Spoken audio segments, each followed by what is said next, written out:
turn to Acts chapter 1, అపోస్తల కార్యాలు మొదటి అధ్యాయాన్ని మనం చూసినట్లయితే the 8th word if you read, 8వ వచనాన్ని మనం చూసినట్లయితే, అయినను పరిశుద్ధాత్మ మీ మీదికి వచ్చినప్పుడు మీరు శక్తి నొందెదరు, కనుక మీరు యెరూషలేములోను యూదయ సమరయ దేశముల అంతటను బూదిగంతముల వరకు నాకు సాక్షులై ఉందిరని వారితో చెప్పెను. after the crucifixion of the Lord Jesus Christ, the disciples were in desperation. కాబట్టి ప్రభువైన యేసుక్రీస్తు యొక్క ఆరోహణమైన తర్వాత ఆ యొక్క శిష్యులు వారు నిరుత్సాహంతో వారు ఉన్నారు. So the desperation means losing hope. కాబట్టి నిరుత్సాహము అని అంటే నిరీక్షణ కోల్పోవడము. We are hoping he will give the going to redeem Israel. కాబట్టి వారు విశ్వసించారు, యేసు ప్రభు లేక మెస్సయ్య వస్తాడు, మమ్మల్ని విమోచిస్తాడు అని అనుకున్నారు. So if you turn to Luke chapter 24 verse 21, కాబట్టి లూకా సువార్త 24వ అధ్యాయం 21వ వచనాన్ని మనం చూసినట్లయితే, we have hope that he was the one who was going to redeem Israel. కాబట్టి ఇశ్రాయేలును విమోచింపబోవాడు ఈయనే అని మేము నిరీక్షించుంటిమి, ఇదియుగాక ఈ సంగతులు జరిగి నేటికి 3 దినములాయెను.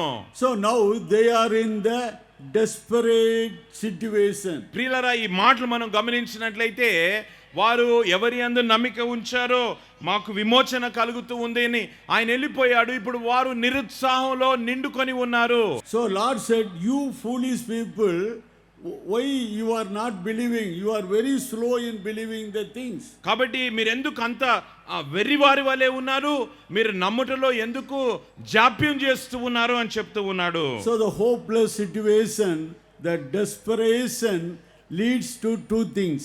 ప్రియులారా, ఆ విధంగా నిరుత్సాహము నిరీక్షణ లేని సమయాలు 2 విషయాలకు మనల్ని నడిపిస్తాయి. So one, they will hate living in this world. That's why many people are committing suicide. ఆ విధంగా చాలా మంది ఆత్మహత్య ఎందుకు చేసుకుంటున్నారు అని అంటే నిరుత్సాహంలో ఉండి ఇంకా మా జీవితానికి అర్థం లేదు అని అనుకుని వారు ఉంటున్నారు. So another thing, it leads to the Lord, to pray to the Lord, to get victory from the Lord. So ఇంకొక విషయాన్ని వారికి ఎలా దారి తీస్తూ ఉందనంటే, ఇది మా చేత కాదు అని చెప్పి దేవుని యందు సంపూర్ణమైన విశ్వాసం కలిగి ఆయన దగ్గరికి వెళ్ళి వారు ప్రార్థన చేస్తారు. So the early church joined together in prayer when they are in desperate situation. ప్రియులారా, ఇక్కడ మనం గమనిస్తూ ఉన్నాము, ఆ విధంగా ఒక నిరుత్సాహమైన పరిస్థితిలో ఉన్నప్పుడు ఆదిమ సంఘము వారు ఐక్యతతో ఏక మనస్సు కలిగి వారు ప్రార్థన చేసినట్టు మనం చూస్తూ ఉన్నాం. So nowadays situations are not very much favorable for preaching gospel. So కాబట్టి ఈ ప్రస్తుత దినాల్లో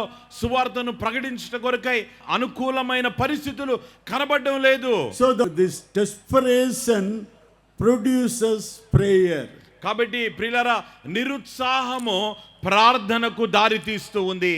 So the prayer will bring victory. దయచేసి గమనించాలి, ఎప్పుడైతే మనం ప్రార్థన చేస్తామో ప్రార్థన మనకు విజయాన్ని ఇస్తూ ఉంది. So the prayer, we are praying towards the Lord. Our Lord is the great God.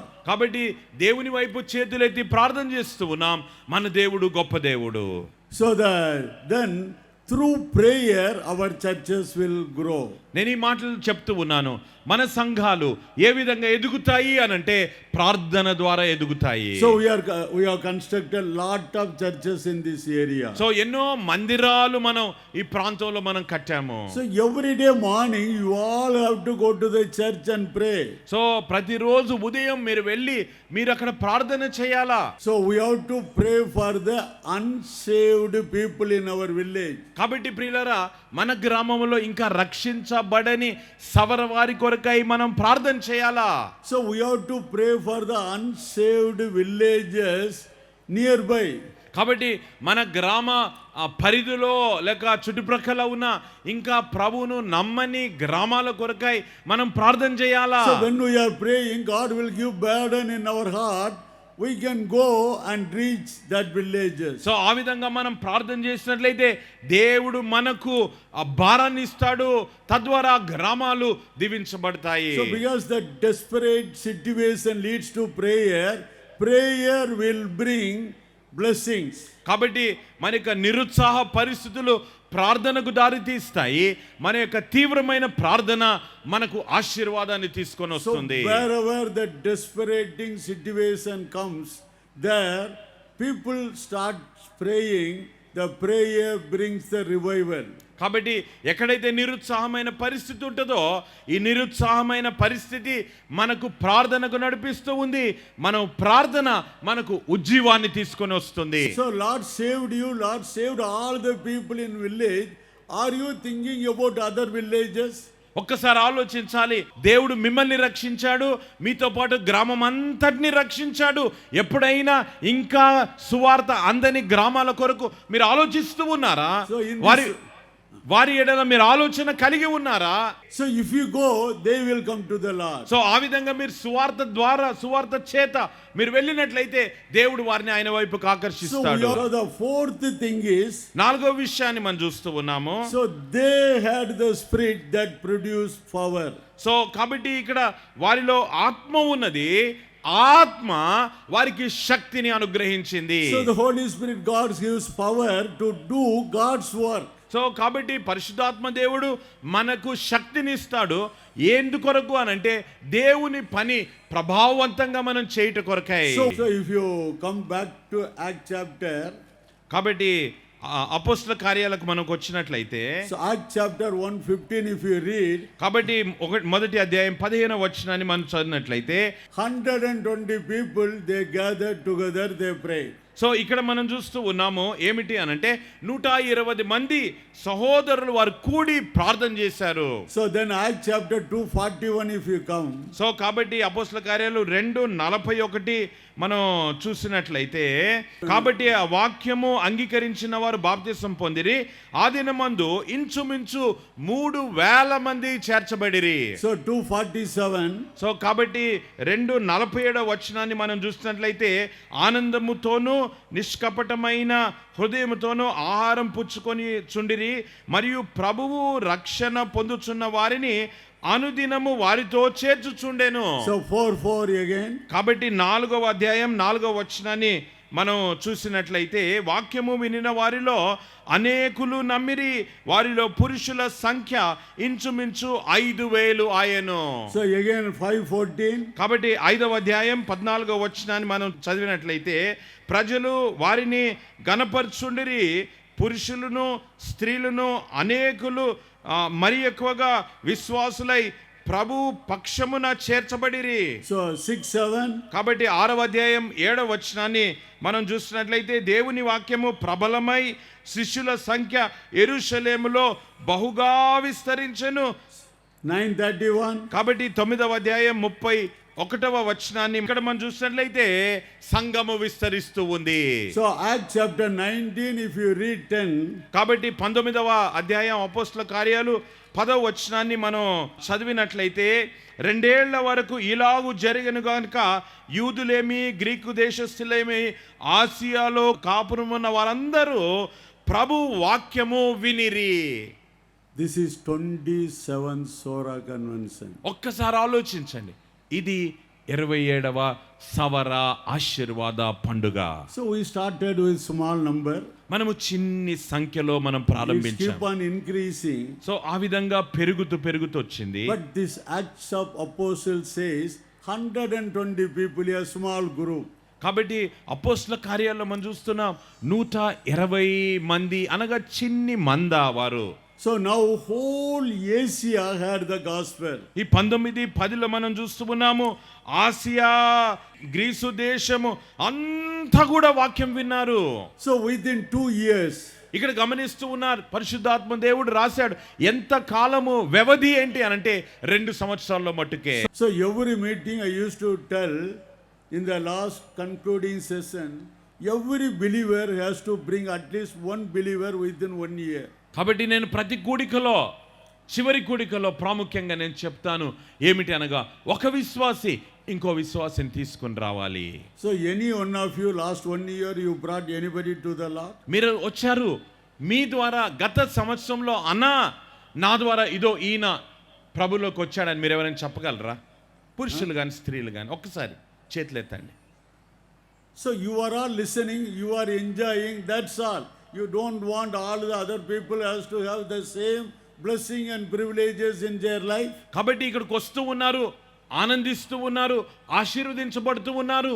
కానీ మీరు ఇంకొకరు ఆ విధంగా మీలాగా ఆశీర్వదించబడాలని మీరు కోరట్లేదు.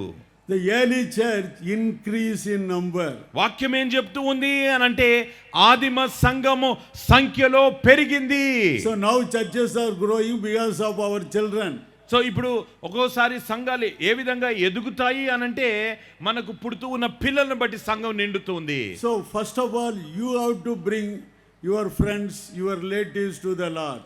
దయచేసి నేను మీకు మనవి చేస్తూ ఉన్నాను, మొట్టమొదటిగా మీరు తీర్మానం చేసుకో, మీ బంధువులను, మీ స్నేహితులను మీరు ప్రభువైన యేసుక్రీస్తు దగ్గరికి నడిపించాలి. So every believer's family has to reach one more believer's family. ఆ విధంగా విశ్వాస కుటుంబము ఇంకొక అవిశ్వాసులైన కుటుంబాన్ని వారు ప్రభు యొక్క ప్రేమను వారితో పంచుకోవాలి. So every village has to reach another one village. ఆ విధంగా ప్రతి గ్రామము ఇంకొక గ్రామానికి వెళ్ళాలి.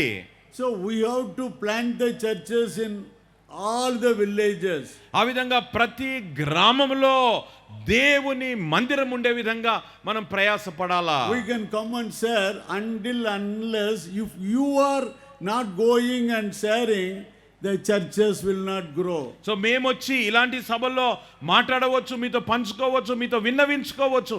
కానీ మీరు గ్రామాలకు వెళ్ళి మీరు సువార్త ప్రకటిస్తేనే కానీ ఈ కళ నెరవేరుతుంది. So the flock has to grow means sheep has to for the little ones. కాబట్టి మంద పెరగాలి అని అంటే గొర్రెలు కనాలా. So they will tell, I had not good pastor, not good evangelist. Pastor cannot bring the children. కాబట్టి ఒక్కసారి మీరు ఆలోచించండి, మా గొర్రెల కాపరి బాలేడండి కదా, అందుకే మా గొర్రెలు ఈనట్లేదు అని మనం చెప్తామా? అలా కాదు. So your church has to grow. You have to for the little one.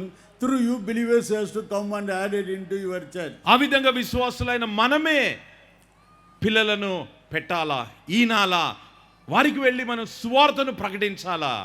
So every believer has to share the gospel. అందుకొరకు ప్రియులారా జాగ్రత్తగా వినండి, ప్రతి విశ్వాసి సువార్తను So ప్రకటించాలి. every family has to share the gospel. ఆ విధంగా ప్రతి కుటుంబము సువార్తను ప్రకటించాలా. Every church has to share the gospel. ఆ విధంగా ప్రతి మందిరము దేవుని యొక్క సువార్తను So ప్రకటించాలి. every village has to reach unreached villages. ఆ విధంగా ప్రతి గ్రామము సువార్త అందని గ్రామాన్ని చేరాలి. So the early church, 120 people, whole Asia came to know the Lord. కాబట్టి 120 మంది ఆదిమ సంఘములో ఉన్నవారు వారు ప్రకటించారు. 2 సంవత్సరాల వ్యవధిలో ఆసియా, గ్రీకు దేశం అందరూ సువార్త విన్నారు. So you are all, thousands of people are here. ఇక్కడ మీరు వేల మంది కూర్చున్నారు. So if you commit yourself fully to the Lord, ఆ విధంగా సంపూర్ణంగా మిమ్మల్ని మీరు దేవునికి సమర్పించుకున్నట్లయితే so the Lord will bring a revival among you people. So మీలో దేవుడు ఒక గొప్ప ఉజ్జీవాన్ని తీసుకొని వస్తాడు. So if you are not doing, nobody is there to do. దయచేసి ఒక్కసారి ఆలోచించండి, చివరి మాటలు వినండి. మీరు లేకపోతే, మీరు చేయకపోతే ఈ పని ఎవ్వరూ చేయలేరు. Are you ready to do that? ఆ పని చేయుటకు మీరు సిద్ధమా?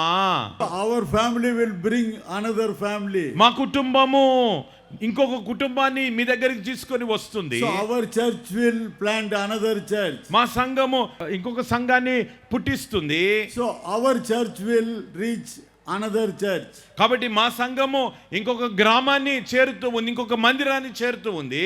If you commit, Lord will use you mightily. ప్రియులారా, ఈ సమయంలో సమర్పణ సమయం. ఆ విధంగా మన జీవితాలను మనం సమర్పించుకుందాం. The early church, they had a faith on the Lord Jesus Christ.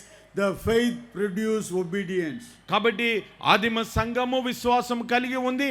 ఆ విశ్వాసము వారిలో విధేయతను కల్పించింది. So the early church had a passion that produced unity. కాబట్టి ఆ యొక్క ఆదిమ సంఘముకు దేవుని కొరకై పనిచేయాలన్న తీవ్రమైన కోరిక ఉంది. ఆ కోరికను బట్టి వారిలో ఐక్యత పెరిగింది. So they are in desperate situation that produced prayer. వారు నిరుత్సాహంలో మునిగిపోయారు, అది వారికి ప్రార్థన వైపుకు ఆకర్షించింది. They had a spirit that produced the power. So వారికి ఆత్మ ఉంది, ఆ దేవుని ఆత్మ వారిలో శక్తినిచ్చింది. So all these things are here among you.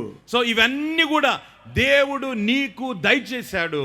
But Lord want your obedience. కానీ దేవుడు ఈ సమయంలో నీ విధేయతను కోరుతూ Lord, ఉన్నాడు. I will bring one person. కాబట్టి నువ్వు అనాలా దేవుడితో ఏమంటే, ప్రభా నేను ఒక్కరిని నీ దగ్గరికి తీసుకుని I వస్తాను. will serve to my relatives. ప్రభా నా బంధువులకు నీ సువార్తను చెప్తాను నాయనా. The Lord will bless you. దీని ఆ తీర్మానం చేసుకుంటే దేవుడు నిన్ను ఆశీర్వదిస్తాడు. So if Lord speaks to you, you commit, Lord, I try to bring at least one person to the Lord. కాబట్టి ఒక్కసారి మీరు ఒక తీర్మానం చేసుకోండి, ప్రభా నేను ఒకరిని తీసుకొని వస్తాను, ఆలోపుగా నేను సువార్తను ప్రకటిస్తాను. So if the flock has to increase, the sheep has to for the little one. దయచేసి వినండి ప్రియులారా, మంద పెరగాలి అనంటే గొర్రెలు ఈనాలా. So మీరే through you people has to come to the Lord. So కాబట్టి మిమ్మల్ని బట్టి దేవుని దగ్గరికి మనుషులు రావాలి. Let us look unto the Lord. ఈ సమయంలో దేవుని వైపు చూద్దాం, ప్రార్థన చేసుకుందాం, తలలు వంచుదాం, కళ్ళు మూసుకుందాం, ప్రార్థన చేసుకుందాం. ప్రేమ కనికరం కలిగిన మా తండ్రి, మీ మాటలు జీవము, మీ మాటలు మమ్మల్ని బ్రతికిస్తూ ఉన్నాయి. మనుష్యుడు రొట్టె వలన మాత్రము కాదు గాని దేవుని నోట నుండి వచ్చు ప్రతి మాట వలన జీవించును. ప్రభువా ఈరోజు మేము నిల్చున్నాము నాయనా, మేము నిల్చున్నాము ఎందుకొరకు అనగా మా గ్రామాల్లో, మా యొక్క కుటుంబాల్లో, మేము పనిచేస్తూ ఉన్న స్థలాల్లో, మా కాలేజెస్లో, మా స్కూల్స్లో, మా హాస్టల్స్లో ఒక ఉజ్జీవ జ్వాల మీరు రేకెత్తించమని, అది నా ద్వారా, అది నా నుండి అని మేము నిల్చున్నాము నాయనా. నన్ను వాడుకో ప్రభువా, నన్ను వాడుకో ప్రభువా. మీరు అక్కడ సమీపం, మీరు అక్కడ సమీపం. పరిస్థితులు మారుతూ ఉన్నాయి కానీ నిన్న నేడు నిరంతరం మారని దేవుడు నీవు ఉన్నావు. అందుకు నీకు స్తోత్రం. నన్ను మార్చిన దేవా మా వారిని మార్చు, నన్ను ఆశీర్వదించిన దేవా మా గ్రామాలను ఆశీర్వదించు. మీ నామాన్ని మహింపరచుకోనండి. మీకే కృతజ్ఞతలు చెల్లిస్తూ సమస్యల చేత, రుగ్మతల చేత, అనారోగ్యం చేత, ఇబ్బందుల చేత వచ్చిన వారిని ఈ సమయంలో మీరే దర్శించండి ప్రభా. మీ కృపను అనుగ్రహించండి నాయనా. వివాహాల కొరకై ఎదురు చూస్తూ ఉన్న ప్రియ చెల్లెళ్ళు, తమ్ముళ్ళ కొరకై ప్రార్థన చేస్తూ ఉన్నాం. చదువు కొరకై నాయన ఎదురు చూస్తున్న వారిని, ఉద్యోగాల కొరకై ఎదురు చూస్తున్న వారి కొరకై ప్రార్థన చేస్తూ ఉన్నాం నాయన. ఇంకా చెప్పుకోలేని సమస్యల్లో ఉన్న వారి కొరకై ఈ సమయంలో ప్రార్థన చేస్తూ ఉన్నాం. కరుణించి కనికరించండి ప్రభా. మీ కరుణాహస్తము ప్రతి ఒక్కరితో ఉండినట్లుగా సాయం చేయండి ప్రభా. దేవా మీకు స్తోత్రాలు చెల్లిస్తూ ఉన్నాం. ప్రతి ఒక్కరూ మీ వారు కావాలని, ప్రతి ఒక్కరూ మిమ్మల్ని నమ్ముకోవాలని మీ కుమారుడైన యేసుక్రీస్తును నాయన ఈ లోకానికి పంపించారు. మేమందరము పరలోక వాసులుగా ఉండుట కొరకై, మేమందరము నాయన నిత్య జీవాన్ని మీ కుమారుడైన యేసుక్రీస్తు ద్వారా అనుభవించాలని ఇచ్చిన ఈ నాయన తండ్రి భాగ్యముకై మీకు స్తోత్రాలు చెల్లిస్తున్నాం. మహిమ, ఘనత, ప్రభావాలు అన్నీ మీకే చెల్లిస్తూ యేసు పరిశుద్ధమైన నామములో వేడుకుంటూ ఉన్నాం మా తండ్రి. ఆమేన్.